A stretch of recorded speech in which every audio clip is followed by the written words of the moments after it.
अस्सलाम वालेकुम dear students, I am Waqar and welcome to my channel stars of economics. Students, आज का हमारा लेक्चर है क्लासिकल आउटपुट एंड एम्प्लॉयमेंट।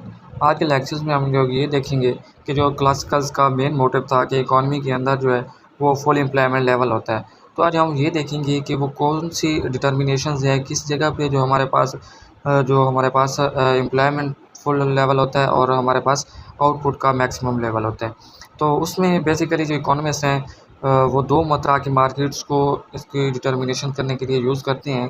तो मैं उसकी सजेस्ट करूँगा कि वो जो मार्केट्स हैं वो हम ऑलरेडी डिस्कस कर चुके हैं, तो आप उन मार्केट्स को पहले देखें ताकि जो अब हम लोग इसको जब इसकी डिटर्मिनेशंस करें तो आप लोगों को ईजी हो।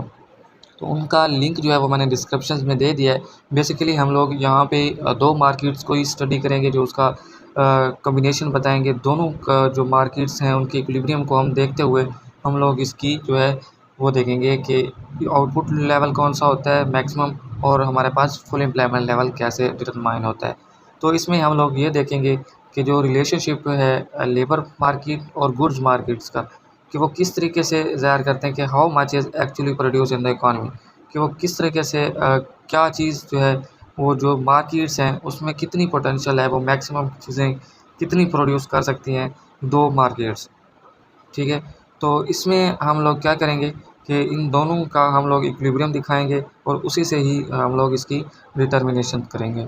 इसलिए यहाँ पे दिखाया गया है these relationship together with the equilibrium condition for labour market. यानी हम लोग बेसिकली हम लेबर मार्केट के इक्विलिब्रियम से ही स्टार्ट करेंगे, जो डिटरमाइन करेगा आउटपुट लेवल को, रियल वेजेस को और employment in the classical system. यानी हम लोग जो बेसिकली यूज़ करेंगे वो हम लेबर मार्केट्स यूज़ करेंगे। उसके इक्विलिब्रियम से हम लोग जो है वो गुड्स मार्केट्स के अंदर आउटपुट लेवल देखेंगे और उसमें जो एम्प्लॉयमेंट लेवल है वो उसको भी देखेंगे। इसी तरीके से हम लोग जो हमारे पास लेबर मार्केट थी उसके अंदर क्योंकि वो कम्बिनेशन होता है डिमांड फॉर लेबर और सप्लाई ऑफ लेबर का किसके साथ, रियल वेजेस के साथ। तो इस वजह से वो भी हम लोग उसकी डिटर्मिनेशन देखेंगे। अब हम यही जो हमने ये थ्योरी पढ़ी है इसकी एक्सप्लेनेशन देखते हैं हम लोग डायग्रामेटिकली। ये है हमारे पास क्लासिकल आउटपुट और एम्प्लॉयमेंट का डायग्राम, जिसमें क्लासिकल्स ने यही बताया कि ये जो सिचुएशन है ये हमें उस वक्त हासिल होती है जब आपकी दो मार्केट्स जो हैं वो कंबाइन होती हैं। यानी लेबर मार्केट और गुड मार्केट का उन्होंने कम्बिनेशन बताया है इस लेवल को अचीव करने के लिए। तो इसी वजह से हमने ए पैनल के अंदर जो है वो लेबर मार्केट ली है और बी पैनल के अंदर हमने गुड मार्केट ली है। हम लेबर मार्केट्स के जो हमारे पास इक्विलिब्रियम आता है उसकी इक्विलिब्रियम सेम देखेंगे गुड्स मार्केट के अंदर, कि गुड्स मार्केट के अंदर किस जगह पे हमारे पास जो है वो मैक्सिमम आउटपुट हासिल होती है और फुल एम्प्लॉयमेंट लेवल पैदा होती है। तो हमने ये भी देखा है कि पहले डिस्कस कर चुके हैं जब हमने जो मार्केट्स पढ़ी हुई हैं। तो लेबर मार्केट्स के अंदर हमने ये पढ़ा था कि हमारे पास जो लेबर मार्केट के अंदर डिमांड फॉर लेबर और सप्लाई ऑफ लेबर जो है ये दो डिटरमाइन कर रही होती हैं इक्विलिब्रियम। और हमने ये भी देखा था डिमांड फॉर लेबर और सप्लाई ऑफ लेबर जो है वो फंक्शन था रियल वेजेस का। तो उसमें हमने ये भी देखा कि जो डिमांड फॉर लेबर है उसका रियल वेजेस के साथ नेगेटिव रिलेशनशिप था और सप्लाई ऑफ लेबर का पॉजिटिव रिलेशनशिप था। तो ये इसी वजह से यहाँ पे जो डिमांड कर्व है वो नेगेटिव स्लोपिंग है और सप्लाई ऑफ लेबर कर्व जो है वो हमारे पास पॉजिटिव स्लोपिंग है। तो इसी तरीके से ये इक्विलिब्रियम पॉइंट है। इसी तरीके से यहाँ पे जब हम गुड्स मार्केट्स का देखे थे तो उसमें वो रिलेशनशिप शो कर रहा था गुड्स मार्केट आउटपुट के दरमियान और डिमांड फॉर लेबर या सप्लाई ऑफ लेबर के दरमियान। तो यहाँ पे जो आउटपुट थी वो फंक्शन थी लेबर का, और उसमें हमने गुड्स मार्केट्स के अंदर जो है वो कैपिटल को कांस्टेंट रखा हुआ था क्योंकि हम शॉर्ट रन की बात कर रहे थे। तो हम लेकिन ये देखते हैं कि जो अब हमारे पास लेबर मार्केट्स के अंदर इक्विलिब्रियम की सिचुएशंस पैदा होती है तो वो बेसिक पॉइंट ई पे है। तो उस वक्त जो है वो ये हमारे पास रियल वेज की डिटर्मिनेशन होती है यहाँ पे एम्प्लॉयमेंट की, यानी डिमांड फॉर लेबर और सप्लाई ऑफ लेबर यहाँ पे इक्वल होती है, यानी इकोनॉमी के अंदर इक्विलिब्रियम की सिचुएशन है। वो सेम एज ये वो पॉइंट है गुड्स मार्केट्स के अंदर जहाँ पे आपकी टोटल आउटपुट जो है वो इतनी होती है और आपकी जो डिमांड फॉर लेबर और सप्लाई ऑफ लेबर या फुल एम्प्लॉयमेंट लेवल का हम कह सकते हैं कि उसकी डिटर्मिनेशन इस पॉइंट पे होती है। तो ये हम कहते हैं कि जब जिस वक्त हमारे पास सप्लाई ऑफ लेबर और डिमांड फॉर लेबर इक्वल होते हैं, लेबर मार्केट इक्विलिब्रियम होता है, तो सेम एज जो गुड मार्केट्स के अंदर जो आउटपुट की प्रोडक्शन होती है वो इस पॉइंट पे हासिल होती है। अगर हम बिलफर्ज ये कहते हैं कि इकोनॉमी के अंदर डिसइक्विलिब्रियम हो तो फिर क्या मैक्सिमम आउटपुट हासिल हो सकती है या नहीं हो सकती। तो हम ये देखते हैं कि जब आपका रियल वेजेस बढ़ती हैं लेबर मार्केट के अंदर, तो उस वक्त सप्लाई ऑफ लेबर जो है वो ज़्यादा होती है, जो हमारे पास डिमांड फॉर लेबर होती है। सॉरी, यहाँ पे एडी नहीं है, DL है।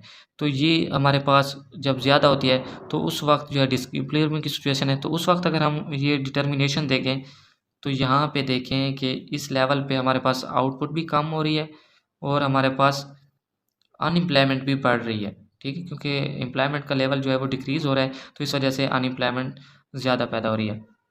इसी तरीके से जब हम ये वाला पॉइंट देखते हैं तो इस पॉइंट पे ये देखें कि यहाँ पे क्योंकि हमने ये देखा था गुड्स मार्केट्स के अंदर कि ये वो पॉइंट है मैक्सिमम, जब आपकी आउटपुट मैक्सिमम होती है तो आपकी मार्जिनल प्रोडक्टिविटी लेबर की ज़ीरो होती है।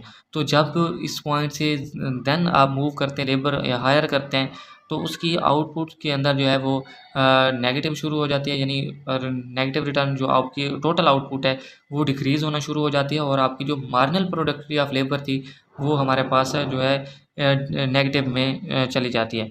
ये हमने इसकी एक्सप्लेनेशन देखी थी गुड्स मार्केट के डायग्राम को जब हमने एक्सप्लेन किया था, तो उस वक्त हमने इसको बड़ी डिटेल से डिस्कस किया था। तो ये वो सिचुएशन है जिसकी वजह से आपकी टोटल आउटपुट भी कम होती है और आपकी जो है हमारे पास यहाँ पे जो आपकी मार्जिनल प्रोडक्टिविटी है लेबर की वो भी कम हो जाती है। तो इस वजह से ये जो इकॉनमी जो है ये अभी हमने मार्केट से अंदर डिस्कस किया था कि कौन सी रीज़न्स होती हैं उनको कवर करने के लिए जो है डिसीजन लेती हैं फर्म्स, या हमने इसमें तो फर्म्स आ जाएंगी। जब हमने क्रेडिट मार्केट्स पढ़ी थी उसमें हमारे पास जो है वो मॉनिटरी का रोल था, जो हमारे पास मॉनिटरी अथॉरिटी होती है एक कंट्री की।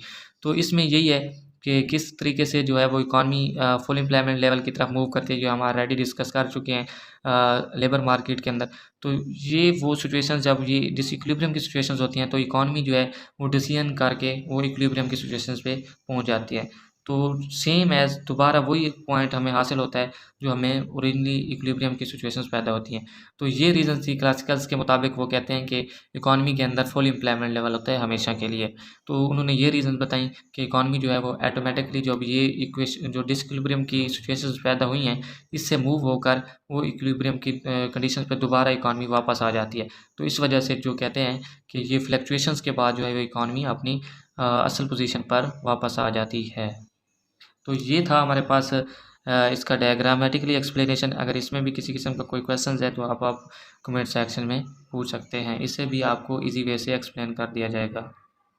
अगर आपको हमारी वीडियोस अच्छी लगी है तो आप हमारे चैनल को सब्सक्राइब करें, शेयर करें, लाइक करें और बेल आइकन को भी प्रेस कर दें ताकि जब न्यू नोटिफिकेशन आए तो आपको इजीली मिल सके।